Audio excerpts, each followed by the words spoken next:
What's up, Ultra Buddies? Day one decks, yet again, BP08.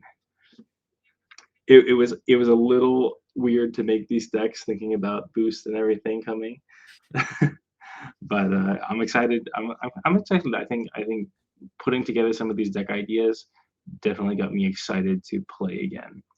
This one is going to be a lot to figure out. And I mean, we still have 3 months, Mhm. and then some until BP09 comes out, and we haven't seen boosts yet. We don't really know how powerful these new effects and mechanics will be. I mean, we've seen charge before, Yeah, when that was announced. It still a strong effect, but it didn't necessarily invalidate other decks. So I think these decks for characters will be here to stay for a while. definitely. So a disclaimer: these are day one decks. We haven't really played a lot of matches, if any, with some of these decks. So it's a starting point where we would want to play with some cards here or there, scenes, combinations we might change. We'll talk through our thinking process, and just remember, you can use this starting point. This isn't perfect. You can mess around with this and find something you like more. Yeah, exactly. And I'll say, at least for some of my decks, it's more of like is a to test the concept than it is to see, like, find the like exact perfect deck, because there's a lot of time for that to find those exact ratios that we like the most. So our first deck is the Ginga Victory from Gankun, and the zoom in does not do this justice. But what are we looking at here? Yeah. So this is my take for starting a Ginga Victory. I think you kind of have to lean into one or the other. That way, you have that consistency with building a quad or even a triple. Some of these really strong Hmm. effects. So if I look at the Ginga victories, I think Ginga has a lot more to work with in terms of the level 2 roster bench it has, the level 3s you'd want to play, and then ones you can build into the Ginga victory cards. So at least with this one, we're going heavy with the Gingas. So with that, victory on the light side, 7 level 2s, I think 6 level 3s, enough Hmm. to play like the first level 2 that lets you mill 3 cards, grab a level 3, and then discard a card so you can Yeah. fix some consistency or a scene search. Just get some extra scenes. I'm running a good amount of scenes, and we'll lean into the battle for tomorrow. Hmm.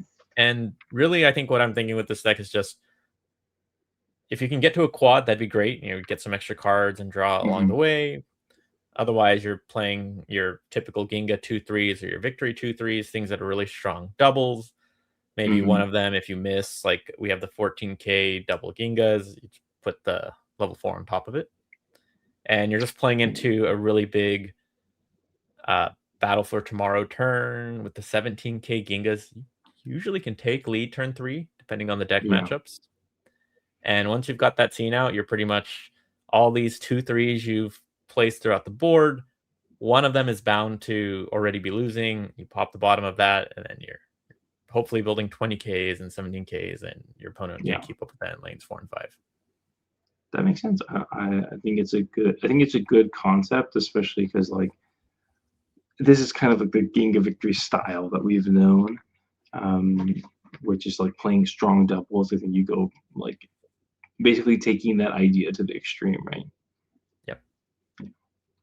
Right. I like it. I'm curious to see how the Ginga Victory will play. As I do think the decks, almost all the decks, will have a lot of variations that, like, could be good, because I could Oh, yeah. see, like, a victory heavy version which might have a better chance of getting the quad out, because the victory tends to have, like, some more triple effects. Mhm. But yeah, I don't know. It'll be interesting to see how it all plays out. So Oh, definitely. that's our Ginga Victory. We'll move on. It's going to be a little weird to my first deck of choice is the Rosso Blue. So this one is basically based on the skeleton of my old deck, which goes like 50-50 Rosso Blue, and then has like 11 scene cards. I think this one ends up dropping to like 9 scene cards. It just has to play because it's hard to fit the level 4 in. And one of the key ideas I wanted to test out here was if we can, like, really, like, lean into the level 4. So we kind of ignoring the cards that were powerful in the past, which is like Icarus and I forget the other one that goes BP up, the BP grade up and BP grade down scenes. We're going all in on these. Check the top 3 to get a Rosso or a blue, and then discard them. And consistency cards, like we just add the new Rosso blue level 2s and the level 3s. So you're just gonna try to like build up your discard as quickly as possible, and then slam level 4s like as many times in a row as you can. It's basically the idea. And then we have like what we have to protect is going to help us like get that plus 1k, so we can have a 21k and beat level 4 ties. And also, if you're trying to set up a Kiwami, then you can use what we have to protect to discard the rube from your hand to get in the discard to do that. So like having it doesn't always seem great because you're just like, oh, I discarded a card, I don't really get anything for it. But sometimes getting a specific card out of your hand is actually really important. So this is definitely an idea I want to play around with. But I do think that like maybe what ends up happening, if you want to peek at like what might come down the road, is I just go back to like the old ratios of everything, but then I just have one level 4 and one Kiwami in the deck, because the new level 3 Rosso can pull that out of the deck, or can pull the scene out of the discard if you mill it. And then the scene, obviously, you can play it to get the 4 out of the discard. So you don't need like a heavy level 4 package necessarily, and then that would let me just kind of keep the normal like good stuff with Icarus and BP grade up, BP grade downs and stuff. So that's another idea I'm toying with, but I thought I wanted to show you all the full mill package as a proof of concept. Yeah, now, I mean, you talking through this one, it's really interesting because there are going to be multiple ways to play Rosa Blue with like the scene distributions you have. If I was playing against Rosa Blue, I'd be expecting them to have the Farewell Icarus. So if you're not running it, it definitely will throw off some opponents. And then instead here, what you're doing is you're building more level 4s. And I feel like you don't need Icarus as much as before because you have more ways to bump up past 17Ks. Like it's not about just bringing them down. You have these new on-play abilities. I'll just bring you up higher. Yeah, and I think like if you're able to set up Kiwamis into Rube, that's like debatably stronger than what Icarus is doing anyway. So it might be worth giving those, like having more setup for that. So yeah, I think it'll be interesting.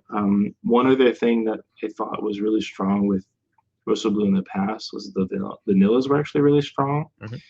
So there's also a chance where like I drop some of these utility cards to play vanilla just for the high base power, but who knows what's going to happen. One thing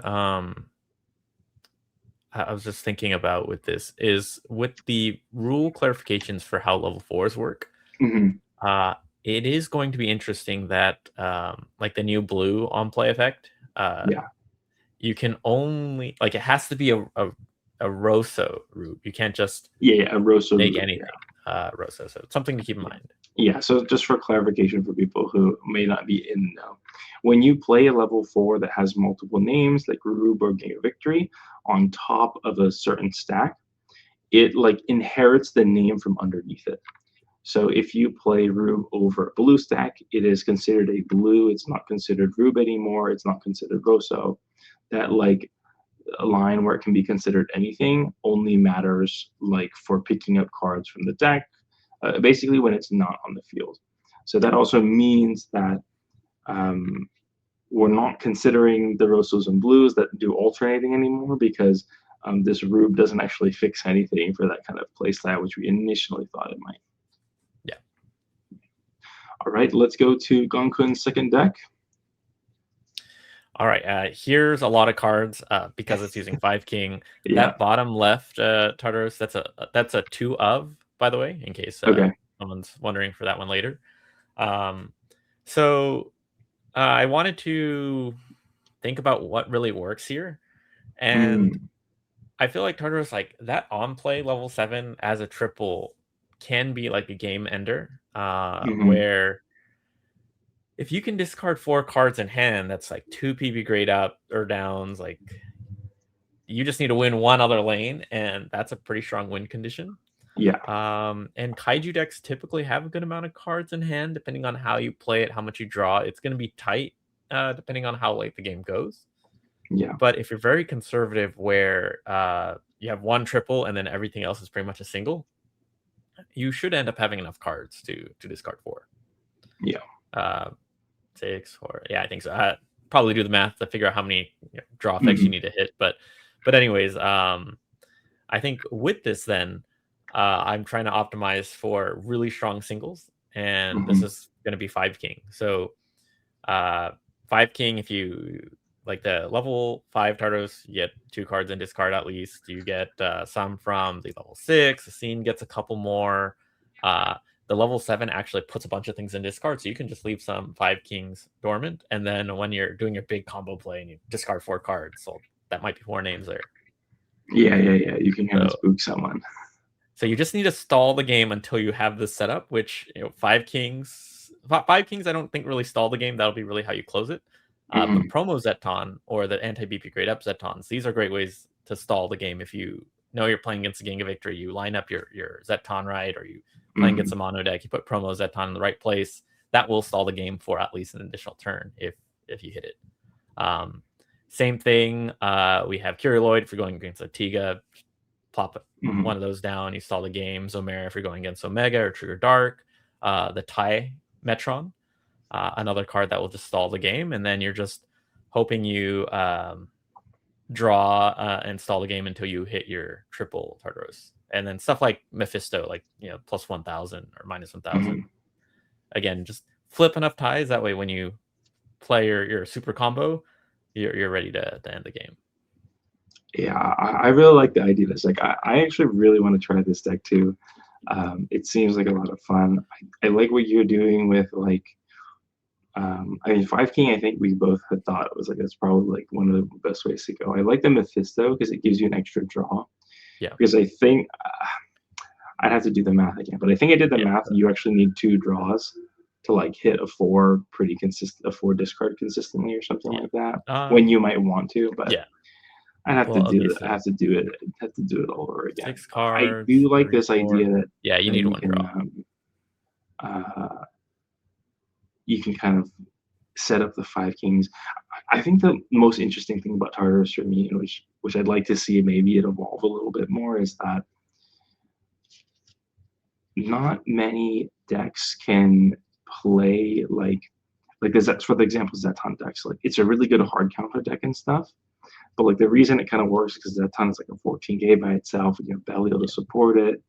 But we've never really had a deck that like gets to play these like Zomera and Curiloids, and then like also just like not care if it draws into them because it can just dump them all from the hand and draw a bunch of new cards.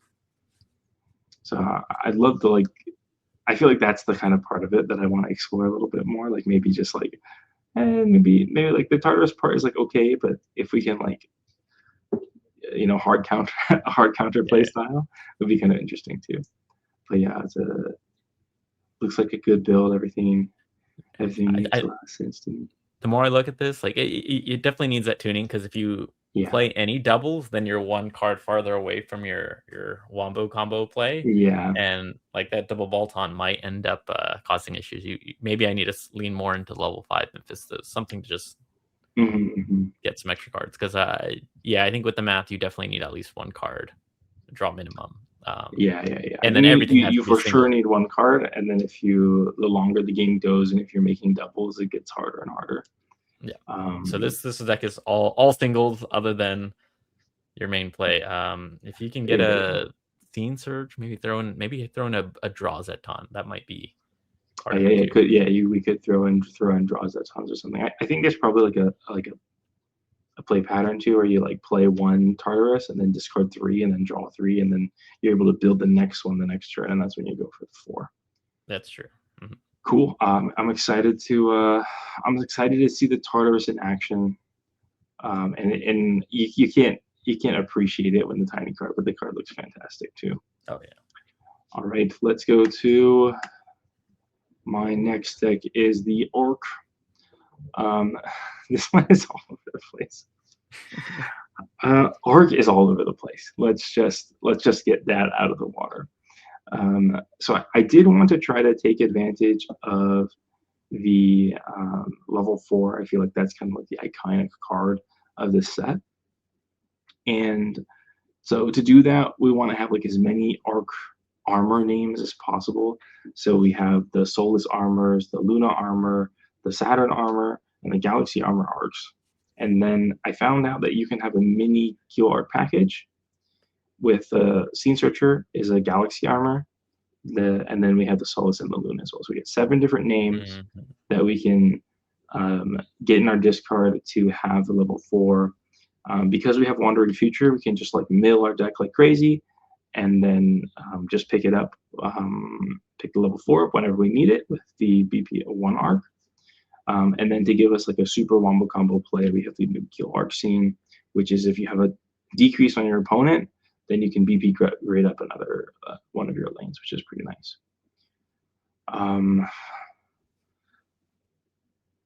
Yeah, I don't know. There's so many different ways. The other build I wanted to try to showcase was the new mini Scarred for Arc. For a long time, like there's an idea to play Blazar with Arc because you can get a temporary level up, and then Galaxy Armor can swap the top, and then it's permanent. So that's like an idea I wanted to explore too. But then it's like then you lose the names, and then maybe the level 4s and as consistent, and then. But maybe it's okay because there's enough names in Arc. There's 4 different armors, Arc armors in Arc itself. But then when you mill enough cards, it's just it's all very confusing. So this deck is going to take a long time, I think. You have any thoughts? I think this is definitely one of the decks in that category of you're going to play it. You'll find that, you know what, I actually don't need as many of this card. You throw in the other scene you're just mentioning. Mm-hmm. Maybe you fine tune the number of level 1s. Like right now you have, I think, 10 level 1s, which I think is pretty good for a deck that wants to build triples. But then the question is, does this deck need to build triples? Is there like, are there enough like BP grade downs between the scenes and the Gil arcs and then BP grade ups elsewhere that you kind of make it work? Like, you'll definitely need to optimize it for the playstyle, but it's gonna be, I think, a good fun like and there's even adventure things builder. where it's like the level 4 is a basic type. You could maybe do some like shenanigans where you play like a mostly basic mono arc deck, but then you have some of the armors and the level 2s and level 3s, and so you can get you could be able to like set up the effect if everything goes right.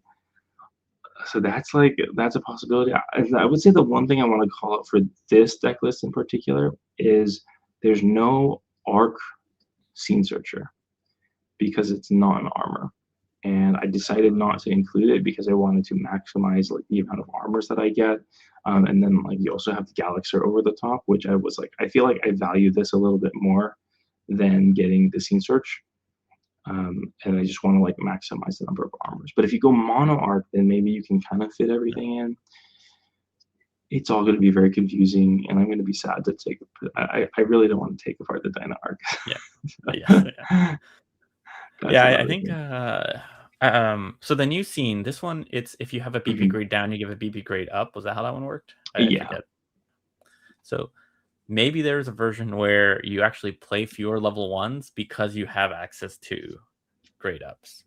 So maybe like 2, 3, 4s that this fixes. I forget how all the mechanics of this scene card, but there's definitely fine tuning. Maybe you make space for 1 or 2 more scene searches, and then you can really get the ball rolling. Yeah, I think there's actually. This might seem crazy. I think there's a world where you play like more Gil arcs than arcs. Like I think that like is a potential deck because then you have like so many access to BP grade downs. This scene actually like is pretty freaking good if you have a bunch of BP grade downs because it's essentially like winning 2 lanes, hopefully. So I think that might be the other version of this because I mean even the other Gil arcs, have so many BP grade downs. If you line up a lot of like going into turn 3 or 4, you have a bunch of 6 arcs, and you just plop all your 7s all at once, and you have the scene. And you just it's like the OG Blazar strategy, right? You build a bunch of triples and donk them. Let's see. I mean, there's also like see if the period. It has to be an opponent of your Gil Arc or Arc. It's decreased. So I was like, maybe there's a Gil Arc deck floating out there that mixes with something else. But anyway, yeah, I'll be honest, I don't feel good about this exact list, but I think that Arc will be a lot of fun, and that it will definitely be good once it gets figured out. Oh, It's just like how do you put all the pieces together is the big question. All right, let's move to Gonkun's last deck. all right, Tri Squad. So Squad.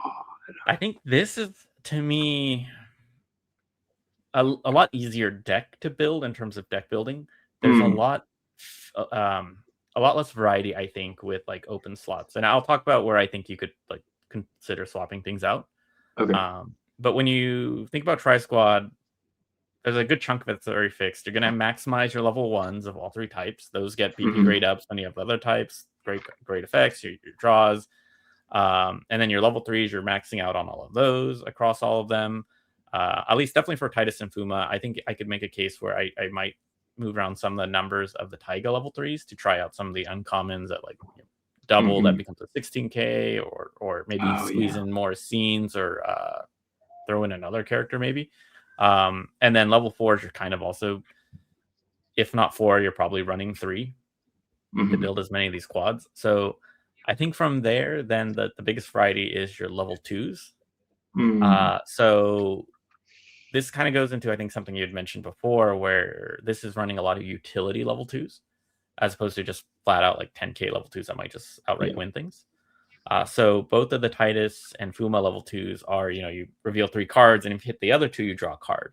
How this deck is set up, you probably get it in 1 and 3, maybe a little like 35%, because it's fairly split between everyone.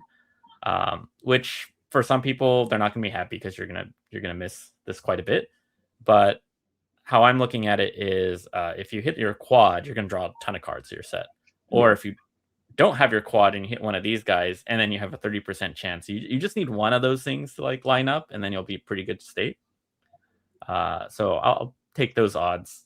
It's going to be unfortunate if you miss it, but I did value that a little bit over the having just maybe a 10k that gets a BP grade up against a certain type.